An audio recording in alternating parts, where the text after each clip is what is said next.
90-এর যে সামাজিক চুক্তি সেই সামাজিক চুক্তি অর্থাৎ পরিবেশ পরিষদের আন্ডারে এটি নিষিদ্ধ সংগঠন তারা কিভাবে করে কোনো ধরনের প্রক্রিয়া ছাড়া এই ক্যাম্পাসে নরমালাইজড হয়ে গেল এবং এই ক্যাম্পাসের প্রতিটি প্রোগ্রামে তারা অংশগ্রহণ করছে এবং তারা চিহ্নিত রাজাকারদের চিহ্নিত পাকিস্তানপন্থী নেতাদেরকে এখানে সেলিব্রেট করার রাজনীতি করছে সেই বিষয়ে আমরা ধিক্কার জানিয়ে গিয়েছি। আমরা বলতে চাই যে ছাত্র শিবিরকে যদি নরমালাইজ করতে হয়, ছাত্র শিবিরকে যদি ক্যাম্পাসের রাজনীতিতে ফেরাতে হয়, তাহলে এই প্রক্রিয়ার মাধ্যমে বারবার প্রতারণার মাধ্যমে তা করা সম্ভব না। আমাদের কাছে গত 12ই আগস্ট যে লিয়াজো কমিটি, সেই লিয়াজো কমিটি বলে গিয়েছিল যে 90-এ প্রত্যাখ্যাত দুই ছাত্র সংগঠন অর্থাৎ ইসলামী ছাত্র শিবির এবং আপনার ছাত্র সমাজ এই দুটি সংগঠনের ব্যাপারে কি করা হবে তা পরবর্তী মিটিংগুলিতে সিদ্ধান্ত গ্রহণ করা হবে। কিন্তু আমরা অবাক হয়ে দেখতে পেয়েছি এরপর লিয়াজো কমিটি বলেই আর কোনো কিছু এক্সিস্ট করেনি।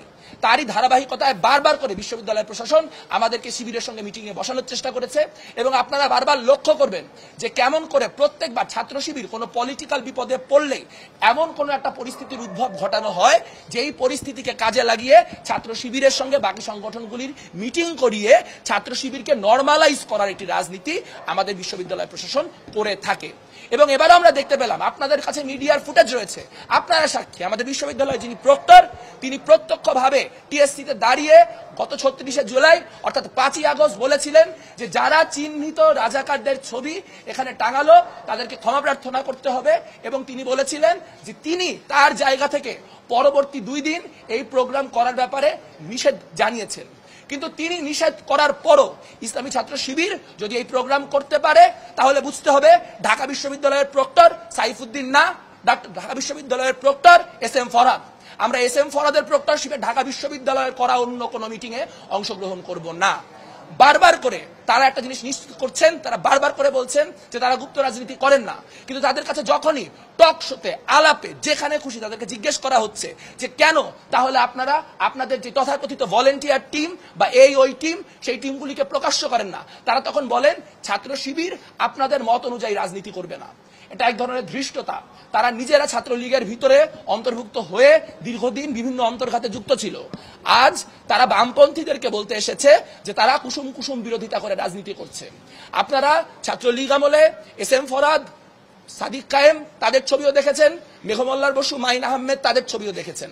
আপনারা সেগুলির বিবেচক, আপনারা শেষ বিচারে সেগুলি যাচ করবেন। কিন্তু একটা কথা স্পষ্ট করে বলে রাখা দরকার যে কোনোভাবেই কোনো ধরনের গুপ্ত বৃত্তির সঙ্গে যারা জড়িত তাদেরকে পলিটিক্যাল স্পেস দেওয়া যাবে না। কারণ তারা সাধারণ শিক্ষার্থী নামকে ব্যবহার করে যেরকম সাধারণ শিক্ষার্থীদের যে রাজনৈতিক এজেন্সি সেই এজেন্সি নাই করে দিচ্ছেন, একইভাবে আমরা দেখতে পাচ্ছি তারা কোনো পলিটিক্যাল প্রবলেমে পড়লেই সাধারণ শিক্ষার্থীর নামে তাদের নিজস্ব মব লেলিয়ে দেওয়ার মধ্য দিয়ে বিশ্ববিদ্যালয় প্রশাসনকে নানা রকম কাজ করতে বাধ্য করছেন।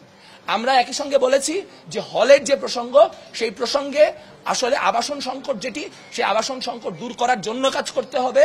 আপনার বিশ্ববিদ্যালয় প্রশাসনকে নিরপেক্ষ ভূমিকা গ্রহণ করতে হবে এবং ক্যাম্পাসে নতুন বা পুরাতন যে কোনো সামাজিক চুক্তি করার মধ্য দিয়ে নিশ্চিত করতে হবে যাতে করে কেউ এটি ভায়োলেট করতে না পারে এবং ভায়োলেট করলে তার শাস্তি কি হবে এবং বাকিরা তার বিরুদ্ধে কিভাবে সংঘবদ্ধভাবে লড়বে তাই নিয়েও আমরা কাজ করব, সেই আশ্বাস আমরা দিয়ে এসেছি।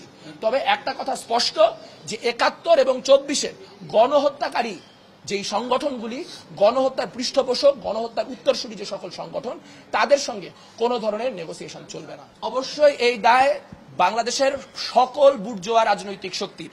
এই দায় প্রাথমিকভাবে আওয়ামী লীগের, যারা 1971-এর পরে তাদের কোনো বিচার করতে সক্ষম হয় নাই। এই দায় বিএনপির, যারা তাদের সঙ্গে জোটবদ্ধভাবে রাজনীতি করেছে। এই দায় আওয়ামী লীগের, কারণ তারা 96 তত্ত্বাবধায়ক সরকার আমলে জামাতের সঙ্গে গাঁটছড়া বেঁধেছে। এই দায় এখন এনসিপি, যারা এই মুহূর্তে জামাতকে পেট্রন করছে। এটা আমাদের দুর্ভাগ্য যে একটা গণহত্যাকারী দলকে বারবার করে নিজেদের কাজে লাগানোর জন্য বৃহৎ যে বুর্জোয়া শক্তিগুলো তারা নানান রকম ভাবে তাদেরকে কাজে লাগান।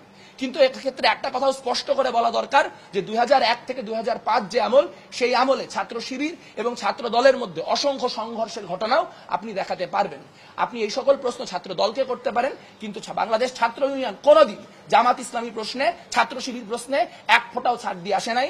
আমরা মঈন হোসেন রাজুর সংগঠন, আমরা সঞ্জয় তলাপাত্রের সংগঠন, আমাদের বহু শহীদ আছে এই রাজাকারদের হাতে। কাজে আমরা কোনোভাবেই তাদের যে তাণ্ডব, এই তাণ্ডব মেনে নেব না, এবং তারা যে বিভিন্ন রকম গুপ্ত বৃত্তির মধ্য দিয়ে রাজনীতিকে নিয়ন্ত্রণ করার চেষ্টা করছে, তার বিরুদ্ধে আমাদের যে ধিক্কার, তার বিরুদ্ধে যে আমাদের ঘৃণা, তা অব্যাহত থাকবে। ঐক্য বলে এই মুহূর্তে কোনো কিছু থাকা সম্ভব না, কারণ আমরা দেখতে পেয়েছি একটি ছাত্র সংগঠন বারবার করে, একবার তারা চিহ্নিত রাজাকারদের ছবি আপনার টিএসসিতে টাঙাবে, তার পরবর্তীতে তারা গুপ্ত বৃত্তির মধ্য দিয়ে রাত 12টার সময় মিছিল নামাবে, এবং তারা সাধারণ শিক্ষার্থীদেরকে বারবার উস্কানোর মধ্য দিয়ে, সাধারণ শিক্ষার্থীদের সেন্টিমেন্টকে ইউটিলাইজ করার মধ্য দিয়ে বারবার একটা মব পরিস্থিতি সৃষ্টি করবে। কাজেই যদি ঐক্যের জন্য কাউকে দায়ী করতে হয়, তাহলে তাদেরকে দায়ী করুন যাদেরকে 24-এ আমরা বামপন্থীরা, আপনারা সাক্ষী, প্রথম 6 মাস আমরা শিবির নিয়ে একটা শব্দ উচ্চারণ করি নাই, আমরা কোনো আলোচনা করতে যাই নাই, কারণ আমরা ভেবেছিলাম যে তারা নতুন প্রজন্ম, তারা হয়তো নতুন করে নতুন ভাবে রাজনীতি করবে। কিন্তু এটা আমাদেরই বুদ্ধিমত্তার অভাব আসলে, যে আমরা ভুলে যাই যে আমরা যদি সকলেও ভুলে যাই 1971-এ জামাত ইসলামের অবস্থান কি ছিল, জামাত ইসলামী নিজে তা ভুলতে পারে না। ফলে তার বারবার করে 1971 ভ্রান্ত ছিল, এই রাজনীতিতে তাই ফিরে যেতে হয়। কাজেই তাদের সঙ্গে কোনো ধরনের ঐক্যবদ্ধ অবস্থান তৈরি করা তখনই সম্ভব যখন তারা প্রকৃতপক্ষে তাদের কৃতকর্মের জন্য ক্ষমা প্রার্থনা করবে এবং সেই অনুযায়ী তাদের রাজনীতি প্রকাশ্যে পরিচালনা করবে।